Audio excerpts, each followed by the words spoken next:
Welcome to another episode of the Tower 26B Racer Podcast. I'm Joe Minsky here once again. Coach Jerry Rodriguez. Coach, how you doing today? I'm good. How are you? Oh, I'm amazing. I'm happy to be back on the air. This is my sweet spot right here. A lot of people like to train. A lot of people go to work. They have fun doing that kind of stuff. Me, it's me and the camera. Well, we haven't done it in a month. It's been a slow... I'm going to keep cutting you off the whole time because it's my camera and I want this airtime. Your show, your camera, everything. My show, my camera. I invited you here. But hey, it's been a good start to the year thus far. We've only done, what, 2 podcasts? We've done 1 podcast this year. That's One it. podcast this year. That's on purpose because we want to keep the audience wanting more. So thank you for tuning in. And we've been killing the downloads, particularly our last episode with Cam Worf. The guy is on fire with our downloads, but I do not want to tell him this because he's going to get a bigger head than he already has. What are his numbers? Comment? What are his numbers? So that's episode 62, right? Yes, it was the last one that we... 62 has 20,000 podcast downloads, right? And 70,000 Facebook views. Is that right? 70,000 Facebook views. So you would think... And 20,000 podcast downloads. Right. You would think, so the podcasts go in order 1 through, we're on 63 right now. So obviously podcast number 1 would typically have, you would think, have the most downloads because it was the first one and folks had come in. Introduction to the show, yeah. Well, his podcast, or the interview with Cam, that's our 60-second podcast. 60-second, right. Is now the second most downloaded podcast and the most viewed podcast. And that's because it's only one of the year, all right? We can't let Cam get a big head about... He's got a big head about everything else. Did you hear his comment to me about running, Jerry? He insulted my running. He said, hey, if I see Jim running fast, there's no reason I shouldn't be able to run fast. Look at you. I don't think he's run faster than you yet. Bring it back. I've run the fastest marathon and Ironman several times, half Ironman several times. You've broken 3 hours several times, right? Oh, yeah, of course, yeah. So I didn't get into it when he was here because I don't want to put our guest on the spot. But Cam, I'm coming for you. No race ever will he ever beat me in a run that I go head to head with him. He might beat me in the bike, maybe in the swim, but in the run, you're mine, buddy. Right? We'll just go. That's all I'm going to shoot for from now on. But speaking of races, I've had a good start to the year, and I owe it to you. Well, you did great last weekend. So I raced a 5K in February. 16 minutes. I won the race. Right? Slightly hilly course too. It was a good run. Yeah, it was a headwind, hills, whatever. So 16-minute painful 5K. But I'll back up in a second. And then we did the desert triathlon last weekend, and I won the race in 1:53, 1:54, somewhere in there, with a 35-minute 10K off the bike. Now, back in December... Who would know that this big guy can run that fast and ride? I mean, it's... Back in December, I was running with our adorable baby-faced triathlete, Craig Taylor, at the track, and I have a torn meniscus, and it flared up really bad, where I couldn't even take one more step. So I've had torn meniscus for years. So I haven't been running at all since the beginning of December. I've run maybe, for a month I didn't run. And then since then I've run maybe 10 to 20 miles a week, somewhere in there with no intensity, just getting some miles in. So I'm going into these races, both the 5K. Fresh. Well, and then this race, the 10K, and I'm running pretty damn fast times on pretty much no run volume, no run intensity. And as you always say, swimming promotes running, right? Running loves swimming. Running loves swimming. But I have not missed one A session or one B session in our entire foundation phase. So because I'm putting all this time into the swim, I'm running faster than ever, and it's not beating my body down. So there's a perfect example of how you can still run fast, cut the volume down, put a lot of time in the swim, and keep that speed up. Well, congrats. Two races, 2 wins. I just want to. You're coming for Cam. I'm coming for Cam. My whole goal now and the rest of my triathlon career is to come for Cam Worf. He lit a fire, buddy. He lit the fire under my ass, and I'm coming for you. Well, Cam, there's your challenge. I think it's been thrown down. Thank you for doing the last episode with us. Everyone needs an enemy. We need an enemy. We need to talk about He's one of those guys that's you can't help but like him, though. Yeah, he's true. Just such a nice guy. I mean, he's just I know. I'm trying to stir something up with the guy. Yeah. Just a lovable teddy bear. Isn't his nickname in pro cycling the teddy bear? I don't know. Is it? I think we should start calling that in pro triathlon, the teddy bear. But hey, let's say hi to South Africa. Speaking of South Africa, our South African triathlete had an amazing race. David Lee, this guy up here. That's right. Last weekend at Desert Triathlon. He's a South African, so it's still in the top 10. Singapore came into the top 10 for the first time. So what's going on in Singapore? I don't know. I mean, they hopped into the top 10 and Indonesia 15th, right? Indonesia 15th, Guam, Trinidad, and Thailand, and Greece. These are the big countries that are moving up. So I'm not sure what stimulates the downloads and listenership from those countries, but... Yeah, well, hey, it's area of opportunity for the Tower 26 podcast and subscription program. So for you new countries tuning in, go to coaching.tower26.com and check out the subscription program. I think Trinidad, hello to my fellow countrymen, they probably just realized, because I left Trinidad in January of 1980. It's been a long time. But I think some folks there just realized that I was probably born and raised there. Yeah. In fact, all of my age group competitive swimming was done in Trinidad. So hello to fellow Trinidadians. Watching in Facebook and listening on the podcast. So we already kind of spoke about Cam, but that's what we spoke about last episode. Did you want to touch on anything with that? No, I thought it was a wonderful episode. It was really interesting I had known much of his athletic background, but, filling in with his dad and growing up as a kid and having the Olympian in his home, I thought that it was a wonderful story. And you get a sense of his, how he was stimulated from a kid, the mindset of how he thinks and why he believes he can win. Yeah. And you know what? That is the unteachable. We as coaches cannot teach will. We cannot teach determination. And he has that ingrained. Mm-hmm. So he just puts his mind on it, puts his focus on it, and he achieves it. And I think there's a lot to be learned from that episode. So all joking aside, that was a great interview and a great show. So if you haven't, if you're one of the, if you're not one of the 100,000 people who've tuned into that one, let's tune into it and check it out. So what are we going to talk about today? Well, we're going to talk about wetsuits, which is not what we promised in the last episode. Mike Collins was supposed to be here with us, and this is the longest carrot that's been sitting out that we're going to get this our video analysis product on. And because it has to be very scalable, it's taking a while to nail this down correctly, but not until we have this absolutely nailed down. We'll have Mike on to do it, but it's getting close. Right. So I wanted to do, since it's the beginning of the season and it's time for most people to start looking at buying new product, why not do talk about wetsuits? Those of you just tuning in, Mike Collins is a swim coach. We had him on 20, 30 episodes ago, and he's going to be our swim analysis coordinator. So you send in your videos, he breaks it down, sends it back to you, tells you what's wrong with your stroke. Swim and triathlon coach. I mean, Mike started doing triathlons 30 years ago. In fact, Mike raced at Kona Ironman 25 years ago when he was 25 years old. Whatever time he did, let's say it was 10 hours, but it's a pretty good time for 25 years ago. As a 50-year-old, his goal was to beat his time from 25 years prior, and he did it last year. Amazing. 2 years ago. He is an amazing athlete. I know when I see him show up at a race that he's going to take out some rage on the course. So it'll be good to get him in here and find out what he's going to do with that analysis. Let's get into wetsuits. I know that's on a lot of people's minds, and they're all looking to make purchases. So let's get into it. Let's talk about it.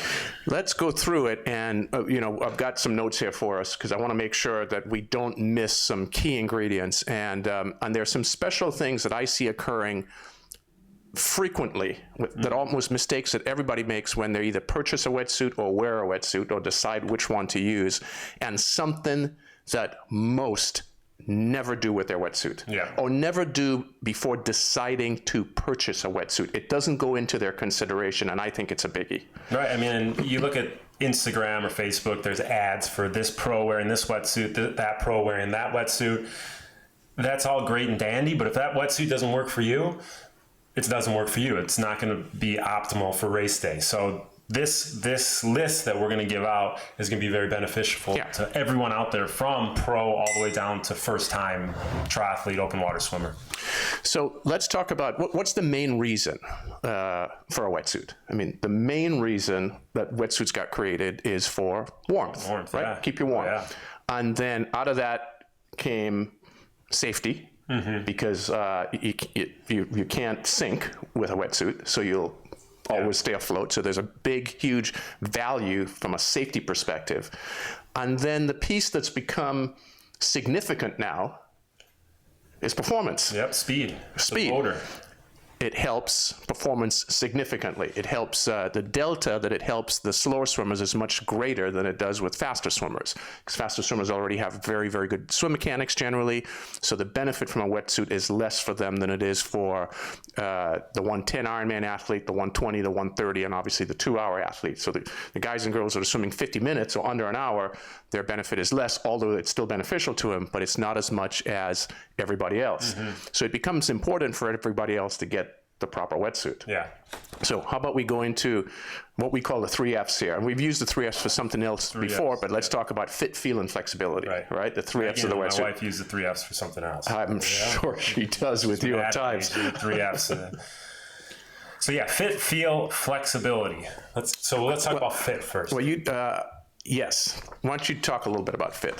What's your take on the fit? Well, you find that a lot of athletes go into race day with a wetsuit that is either too tight or too big, in the right areas and in the wrong areas. Some people have different body shapes and they buy a wetsuit that's not built for their body shape. So there's water getting in there. It's too tight, causing abrasions in different areas. It's restricting arm movement. It's restricting leg movement. It's causing lower back pain. And that's all due to non-fitting, not correctly fitting the wetsuit. So one of the key things with fit, there's several key things, I believe, but one of the key things is we got to make sure that although the wetsuit needs to feel reasonably snug, it cannot be too tight in the chest area, okay? Because once we start performing and muscles expand because there's more blood flow, you get slightly larger. So we don't want any super tightness in the chest area.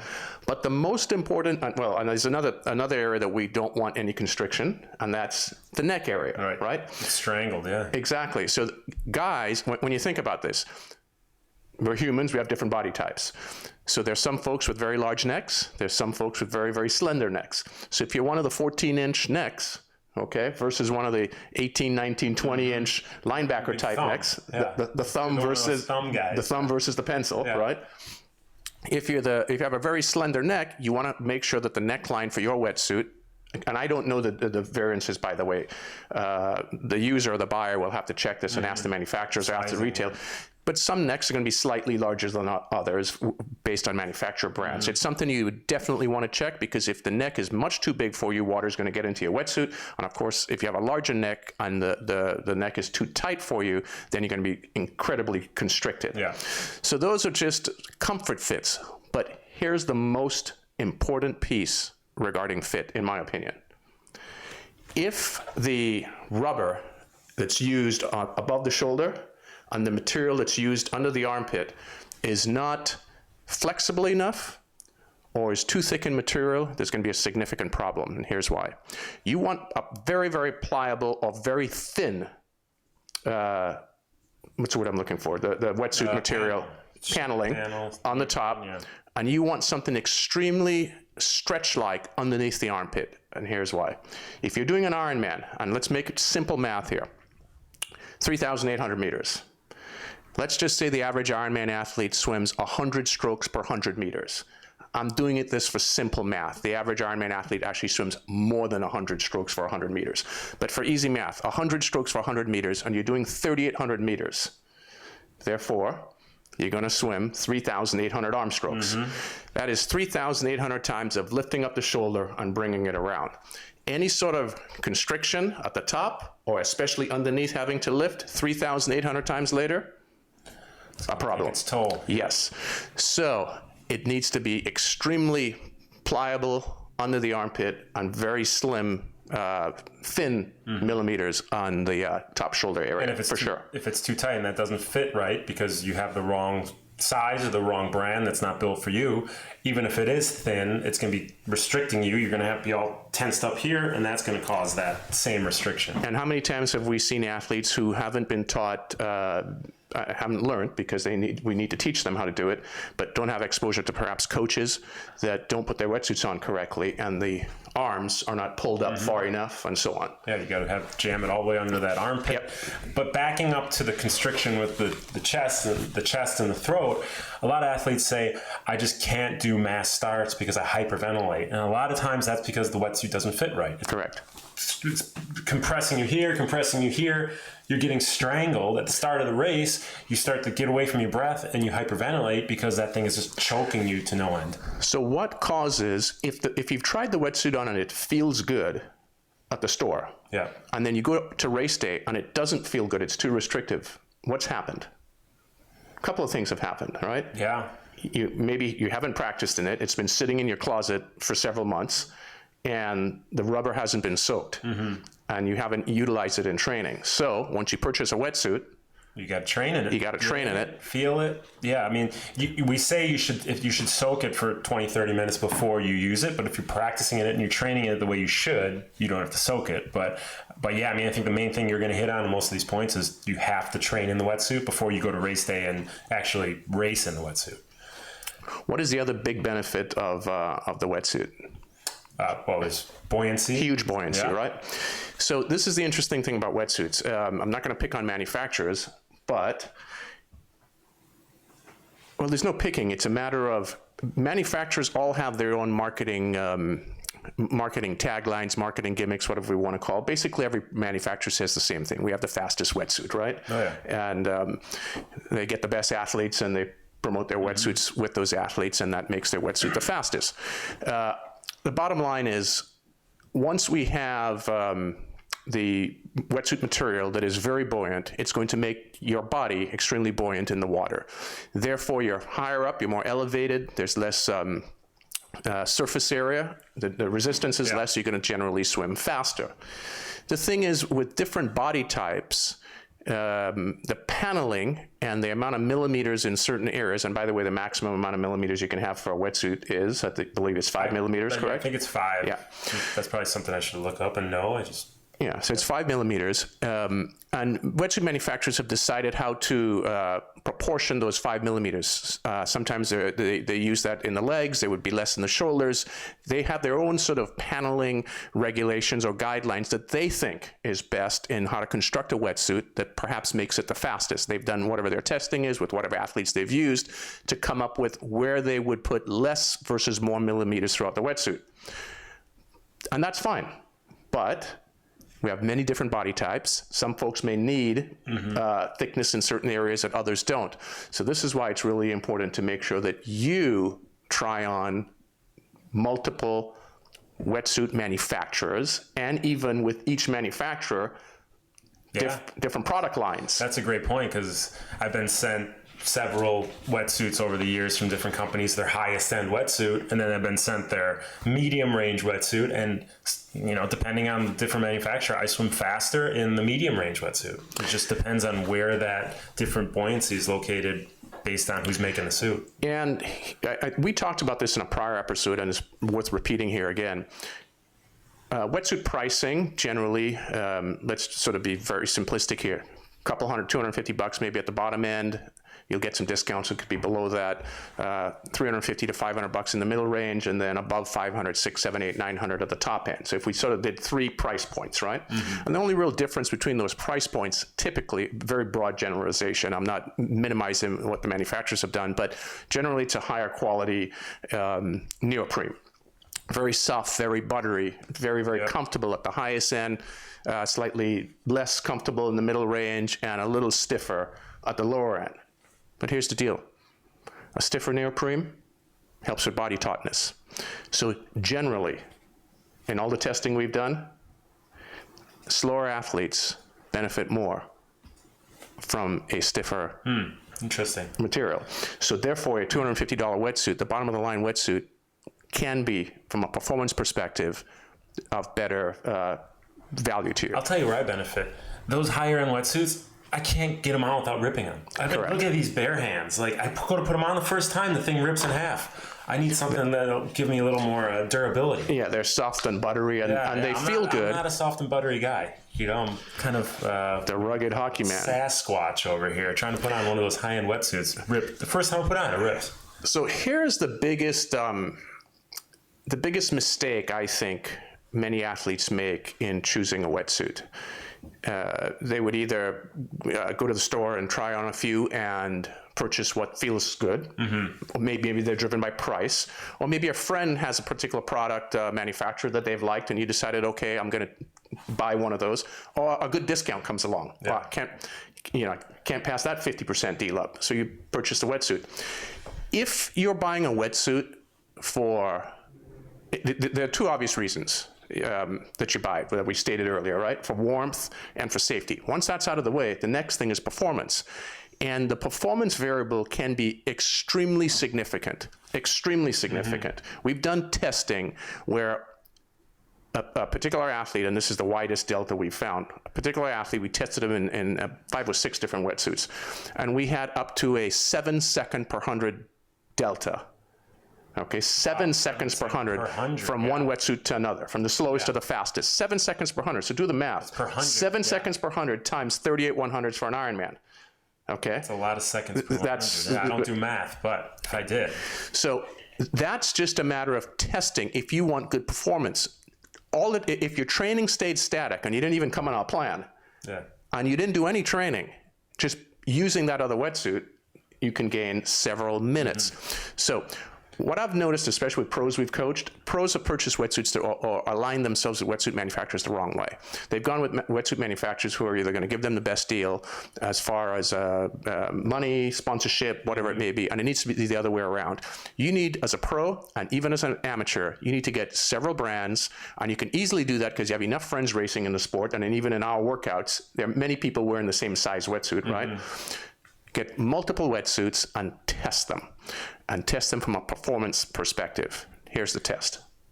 Give it away. Should we do it? Let's do it. Let's leave it out there, and they can report in. You can email us contact@tower26.com and let us know how it went. Yeah. That's the test. Here's a simple test. Make sure you're fully warmed up. And fully warmed up means you're ready to perform the best you can as if it's race day.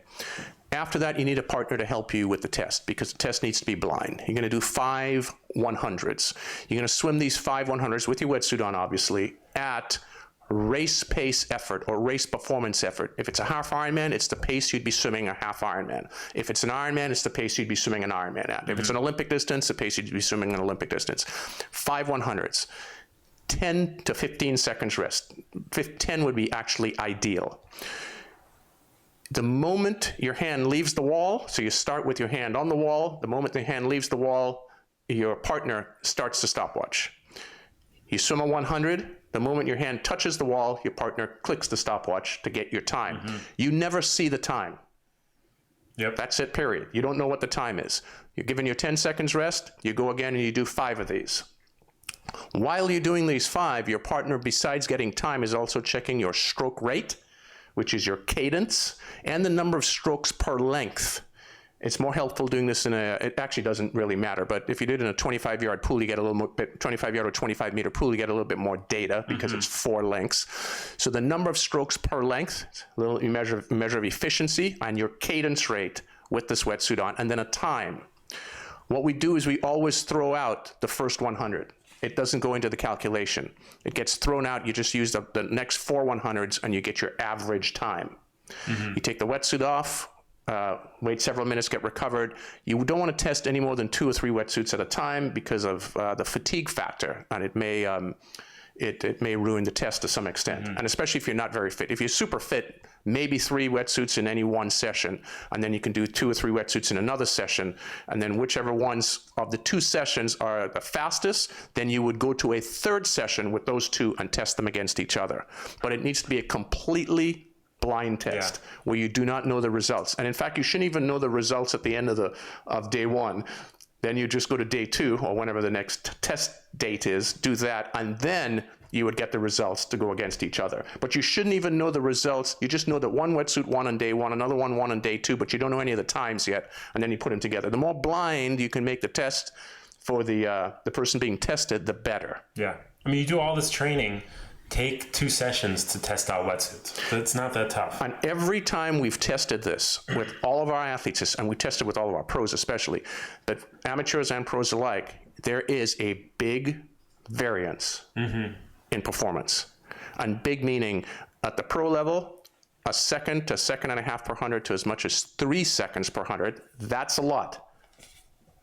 Half Ironman, that's a minute performance, right? Yeah. A little over a minute. Ironman, that's 2 minutes plus. That's a lot there. And that's at the pro level. At the amateur level, it can be wider. So if you want performance, you're doing all this training, you're spending multiple hours a week preparing for your race. If you truly want performance, test the products before you purchase. And that, I mean, we have a list of all these things that people, there's going to be less feel in the wetsuit. I'm not faster in the wetsuit. It's a different body position, and there's higher cadence. Your stroke mechanics are different. It's too tight. My lower back gets tight. How can all that be solved? It's really simple, and let's go through those. Read those out again to me. So let's address them one by one. Am I not faster in it? Or I am not faster in it. Sorry.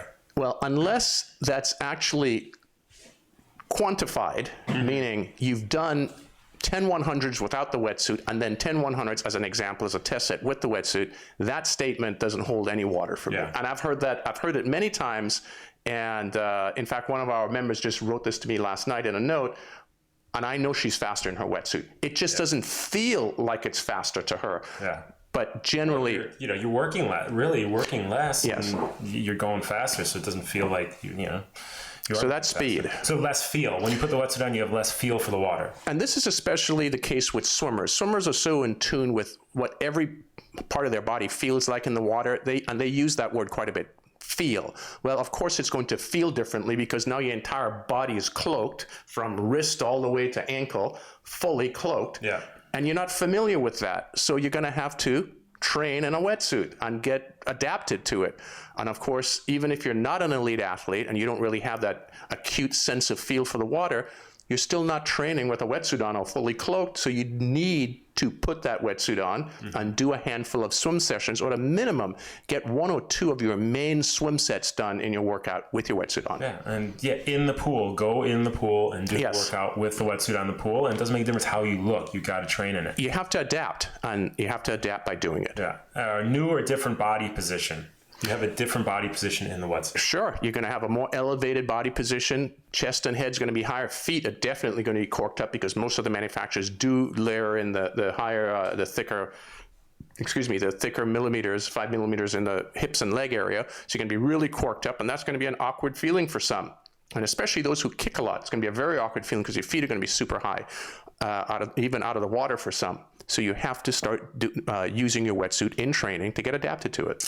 And then theoretically, you have a higher cadence rate. So it's possible if you're higher corked up into the water and and you have less friction because there's less of the body in the water, and you're able to generate. In swimming, we call that drag. Drag, yeah. Correct. Yeah. Less drag, same as in cycling.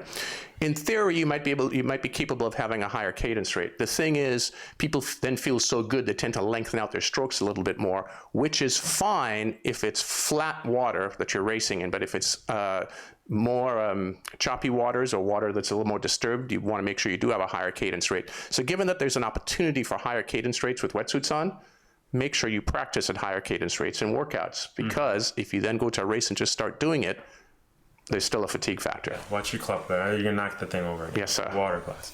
All right. How about it's too tight? You get the banana shape in the lower back. It's really tight when you're wearing the wetsuit. This is very common. This is one of the things we didn't talk about, and then I failed to mention under the feel segment or under the fit segment.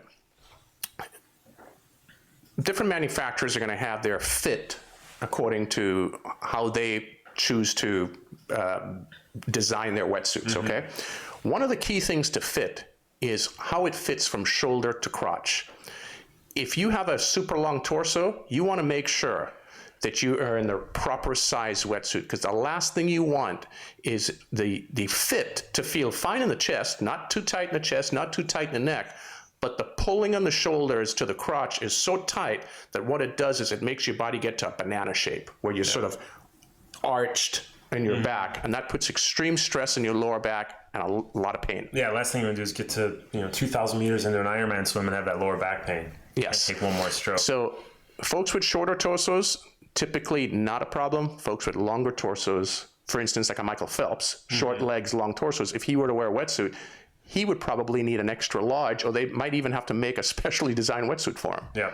Yeah, I wish these wetsuit companies would give us information as to what their specific strength is in the wetsuit. Obviously, they want to sell it to everybody, but say, hey, this company, we like people with longer torsos, or we have people who don't kick, whatever it may be. We should stimulate these companies to let those secrets out. Let's do it. Start letting us know.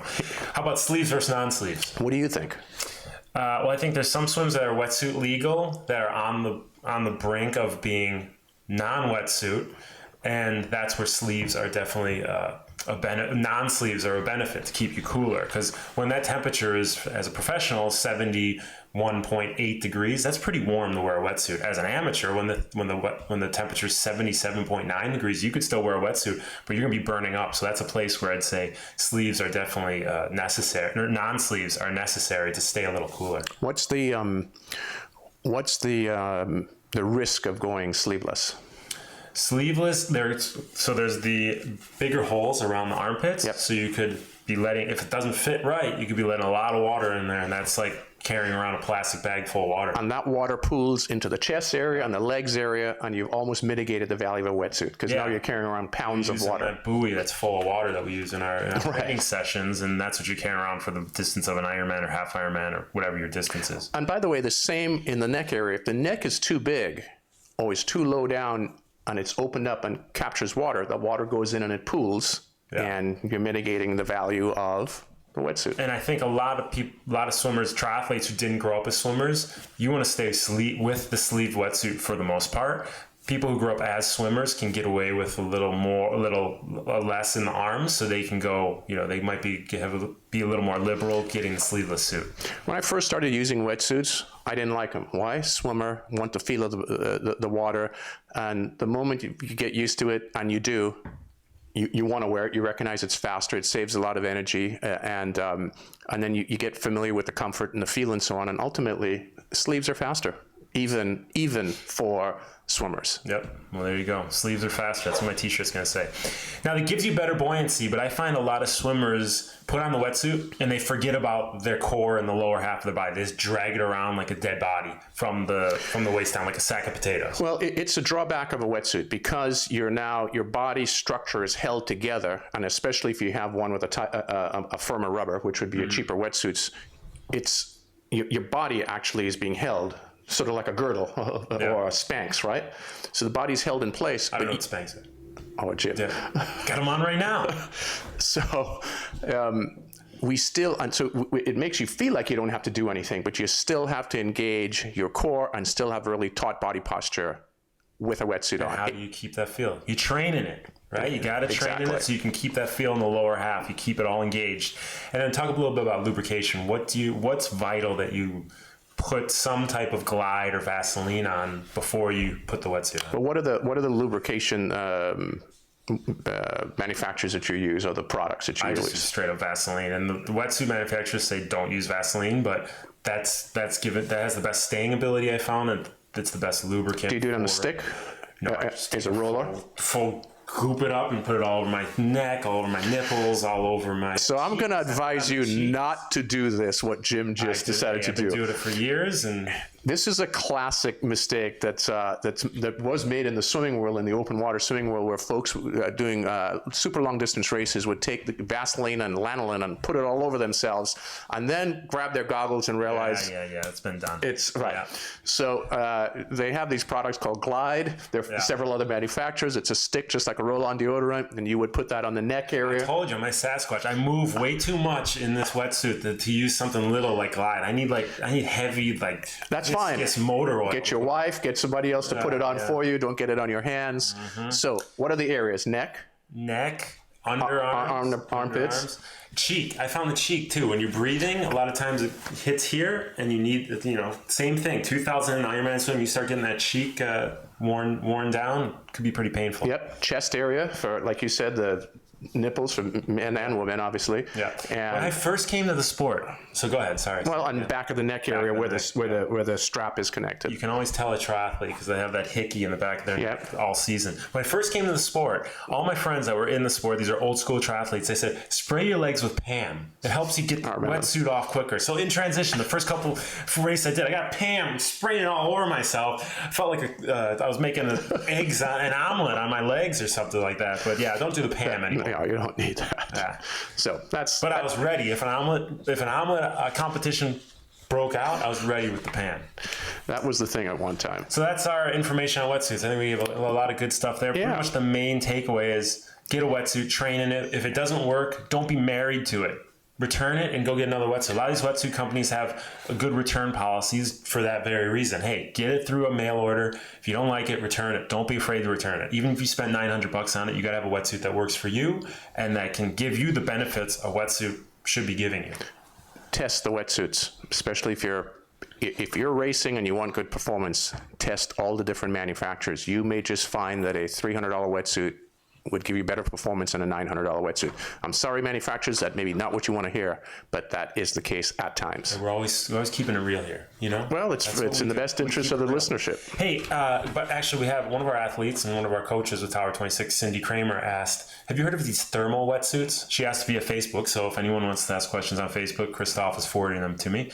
So have you ever heard of these thermal wetsuits? I'd They have have to a little more, I guess, thermal protection versus the cold waters. So in an extremely cold race, do you think there's a difference wearing a thermal wetsuit versus a non-thermal if you're versed in this? If not, forget it. I'll throw the question. I'm not look it up yourself. Specifically versed in it, and probably once I read it, I would have realized that I've read it somewhere. So, yeah, Cindy, I'm sorry, but it's a little more protection versus cold water. So, if you're susceptible to that, sure, it works well. So that's that on wetsuits. If you have any more questions, go write us contact@tower26.com, and we will try to answer them the next show. Or if it's an asinine question, we will not answer it. Let's get to the workout of the episode. Go to coaching.tower26.com for the details of the workout, and you can get this workout for free there, right? Yes.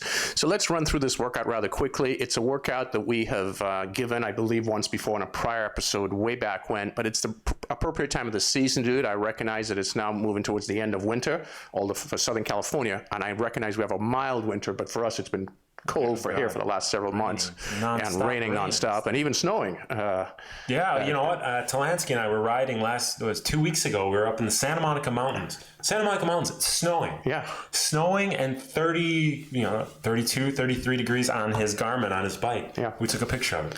Snow in Santa Monica. So it's freezing over. It is transitioning time, and it's starting to warm up everywhere, and folks are now getting back to swimming. So what do you do at the beginning of the season? We do our benchmark workout. Everyone should be doing this. Lets you know where you are at the beginning of the season.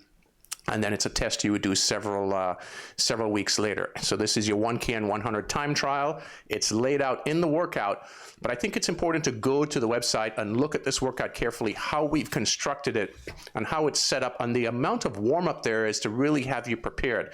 I'd suggest if you haven't been swimming, getting a handful of workouts in or sessions in before you do this time trial, maybe 5 or 6 sessions, and then do this time trial if you have not been swimming. If you have been, get it under your belt here, follow the warm-up criteria, hit the 1K time trial, do the little recovery after, hit the 100 time trial, and do the recovery after that. It's all laid out carefully for you. And there's a lot of commentary, and I believe, Christoph, did we open up the comment section this time? No. We're going to open up the comment section so you can see at the end of every workout, we have a significant amount of comments from our members, and I think it's valuable to read those comments, and you get good education there, because that's where our coaches addressed all the comments that come in. Yeah, every workout, everyone that writes in a comment on there is answered by a coach, and comments on how the workout went, or if there's any questions. So you can check that out. Go to coaching.tower26.com. Let's get to the questions of the episode. Remember, if you guys have questions, write us at contact@tower26.com, and Jessica will peruse through those and forward us the ones that have significance to be read on the air. First question is from Jason Jones. How much you want to bet Jason's nickname is JJ?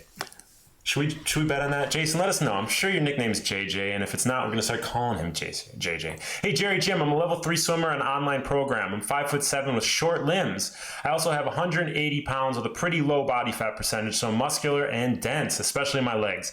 I was a power lifter in a former life. Should I be focusing on anything different than what the plan offers? Should I aim to really stretch out my stroke to compensate for my short limbs? Or should I embrace it and keep my stroke short and fast? Does this impact how much I should be rotating? Any other thoughts? I've learned a ton from you guys and come a long way. I'm literally more than 2 times as fast now. I do my 100 yards in 103 to 104. Looking forward to progressing even more. Hey, Jason, thanks for your JJ, thanks for your question and thanks for being on our program. And I think when we look to put things in buckets like this, a certain height and a certain weight and a certain body type, therefore I should have a certain stroke, I don't really buy into that concept because some athletes, I've raced and trained with world-class athletes. In fact, one guy that comes to my mind when I was reading your question is 5'6" and ended up being a silver medalist at the Olympic Games in the 400 IM. And you look at Ricardo swim, Ricardo Prado is his name. You look at Ricardo swim, and you would think he's actually 6 feet tall when you look at him swim because his stroke is so elegant. And then again, there's some athletes who have very short, punchy strokes that works really, really well for them that's not based on height or weight.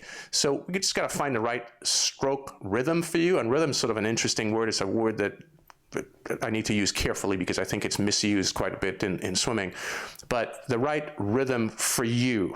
And I'd have to see you swim to be able to answer that more specifically, but obviously what you've been doing is working because if you're swimming 103, 104, you're doing really, really well. Just so stick with what works. Exactly. I mean, it's funny, one of our former guests, Paul Newsom of Swim School. Oh yeah, sure. Yeah, he did a YouTube video with Guy Crawford and Kate Bevilacqua. Yes. Kate is maybe 5 feet tall, and she's probably 5'1", something like that, and Guy Crawford's 6 feet 6'1", and he did how the difference in their size, how their stroke is different, and how they swim pretty much similar speeds. So just depends on how you swim. Don't try and change too much. You're doing really well. And we have that coming up, by the way. Good segue. We're going to talk about that.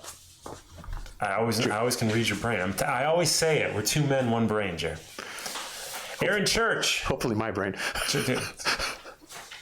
Well said. I'm just joking. My looks, your brain. Hey, Aaron Church. I was trying to think of something, but obviously there's nothing in there. Aaron Churchy writes, "Hey, coaches, I'm trying to become a faster swimmer. I got crushed in Kona with a 111 swim. My wetsuit swims have been 102 to 106. I feel like I perform better in the pool. I just listened to the sighting episode. I race as a right-sided breather, but sight with my left arm pushing down on the water in front of me. Prior to the sight forward and breathe to the right. In this episode, Jerry talks about right-sided breathers starting to sight when his left arm exits the water. Do you have a video you can confirm that I heard this right?" Hey, Aaron, thanks for the question. Aaron came out and swam with us a couple of months ago, Everyman Jack athlete. Yep. So, Aaron, we will be showing those videos once we get into our open water portion of our program, and there are a handful of those videos there. So we will make that available to you.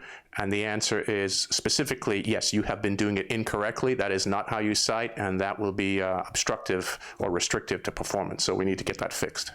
We will get those videos out there. Hey, we got a live question from Michael Cross on Facebook. He writes, "We talk a lot about race pace as I'm getting ready for a 70.3 in a few weeks. What is the best way for me to find race pace during this foundation phase that we're in?"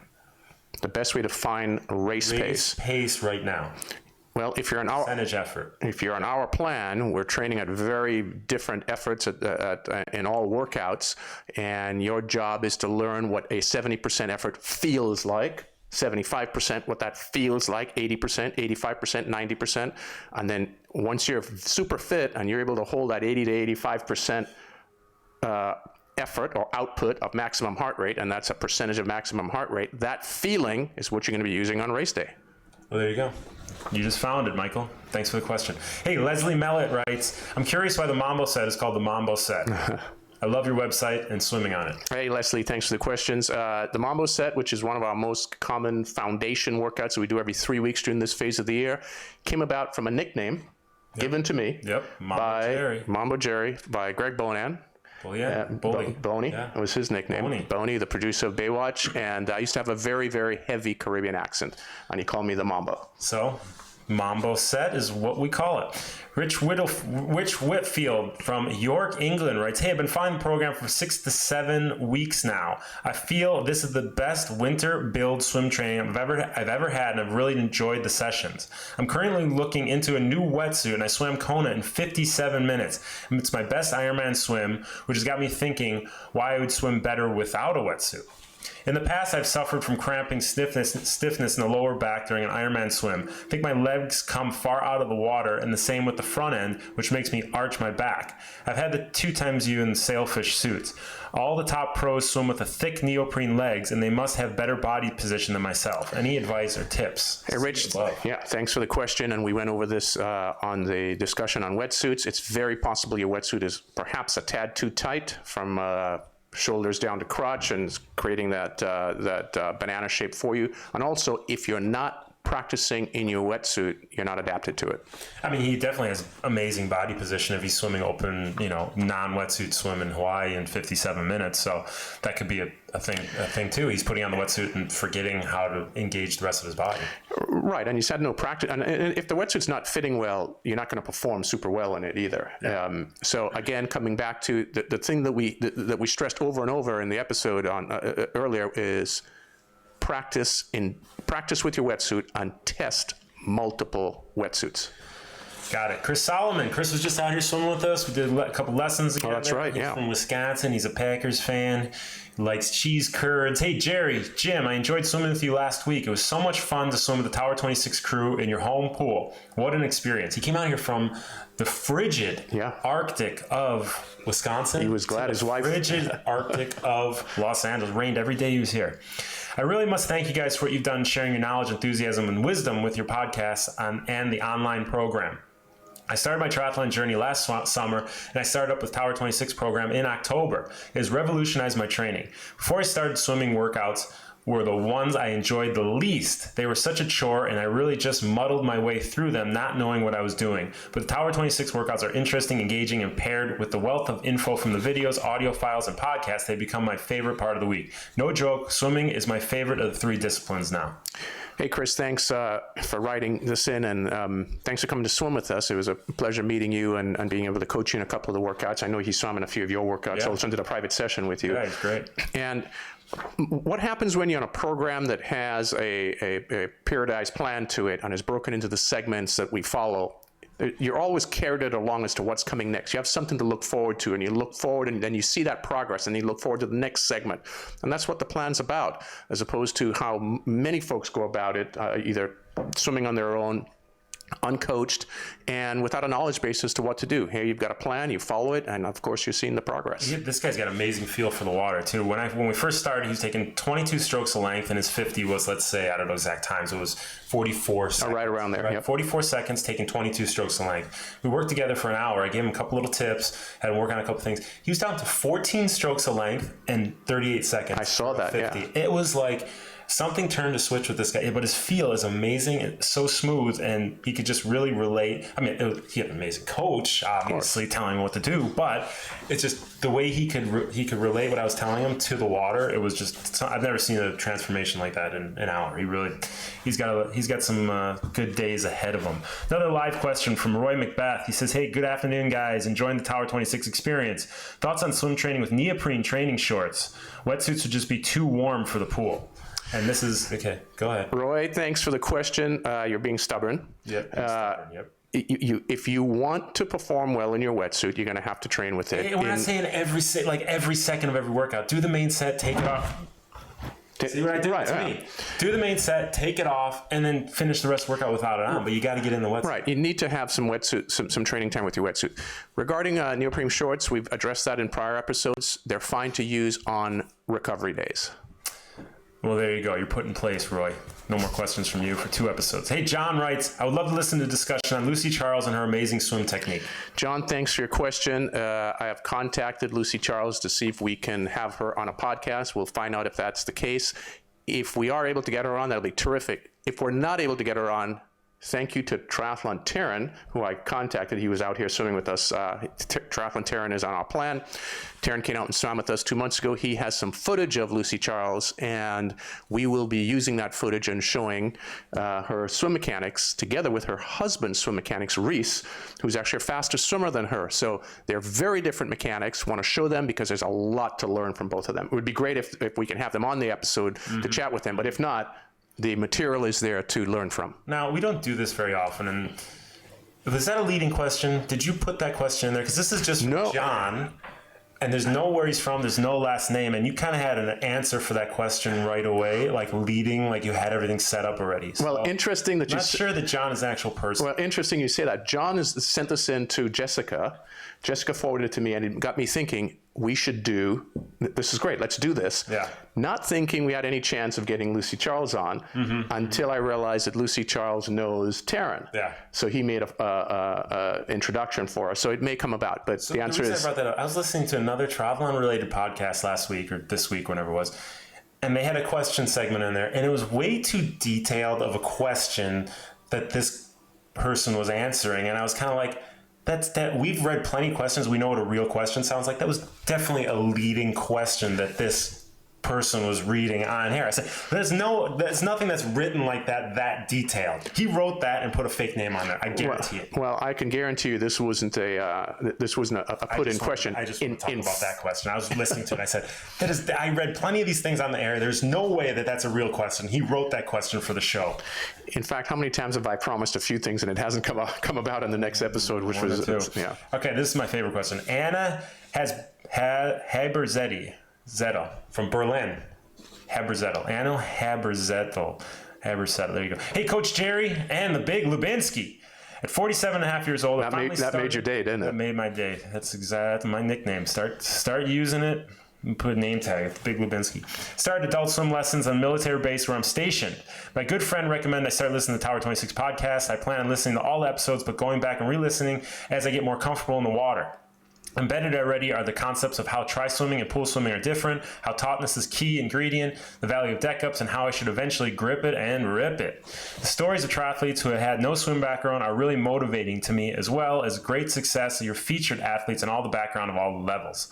Although a newbie to swimming and soon triathlon, fingers crossed, I really appreciate and will come to value even more the quality information firsthand at all levels, insight, and break it down for all the methodology of the podcast. I will just echo what others are saying. Keep it up. Future Tower 26 subscriber. And thanks for the comments and the compliments, and appreciate it very much. And we try to create these podcasts that are somewhat diversified because the breadth of the audience is very wide, from obviously kids all the way through mature folks, older, male and female, different body types, and certainly wide dispersion of ability levels.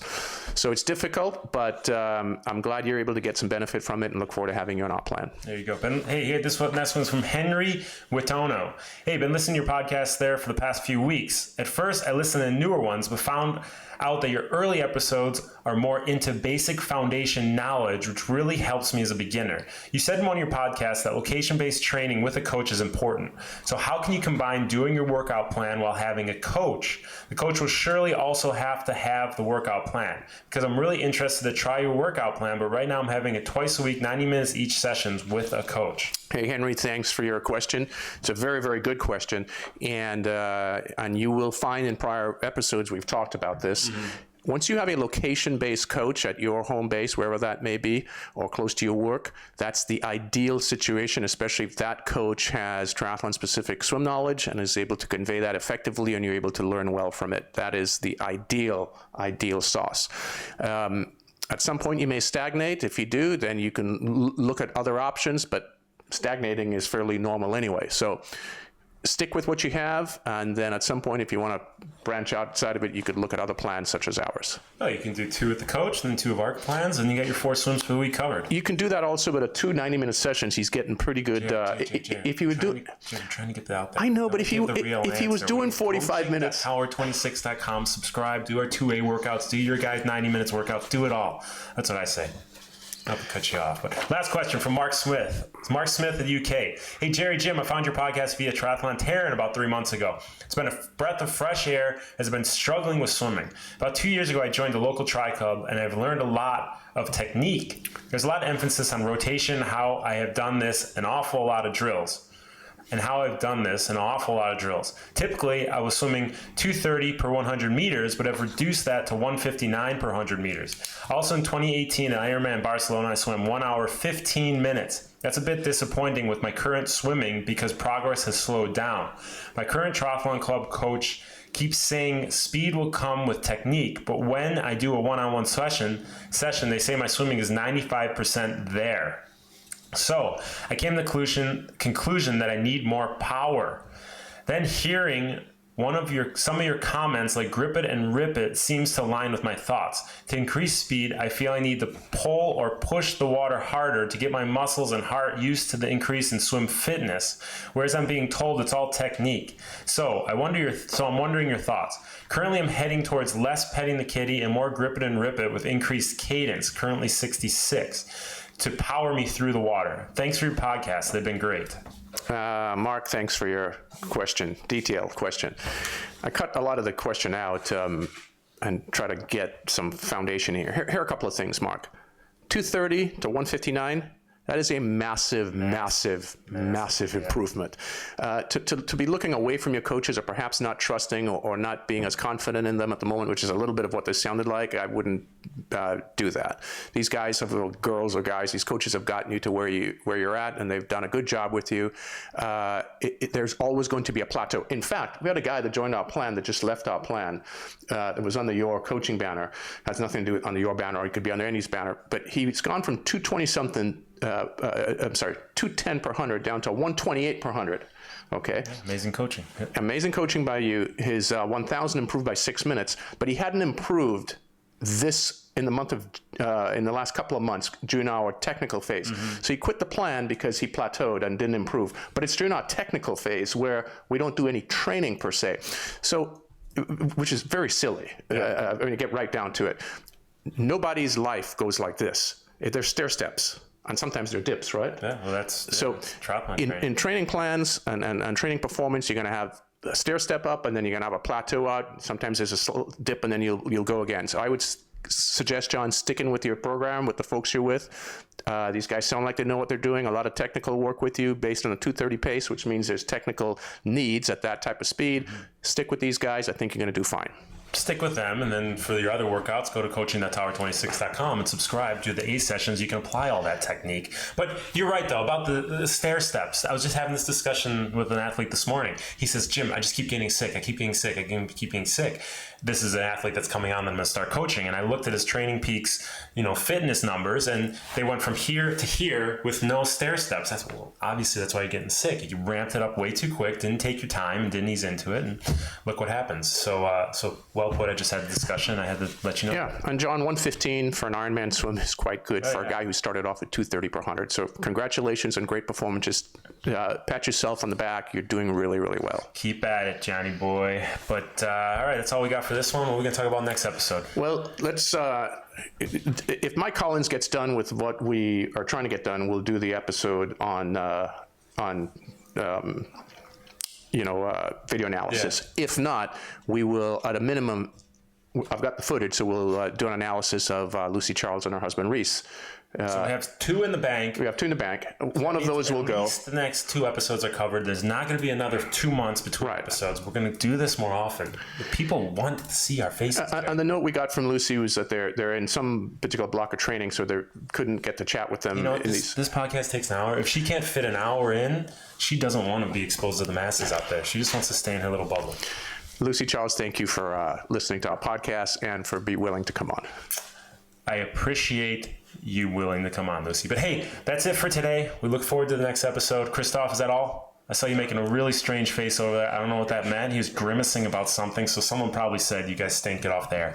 But hey, so we will do that right now. We appreciate all you guys tuning in. Jerry, thanks for all the good advice. Wetsuit manufacturers, you can write us at contact@tower26.com and tell us what your advantage is, why they should be wearing your wetsuit, right? So go there, go to coaching.tower26.com. We will see you next time. For Jerry Rodriguez, Christelle Balestra, this is Jim Binsky signing out, the Tower 26 Be Race Podcast.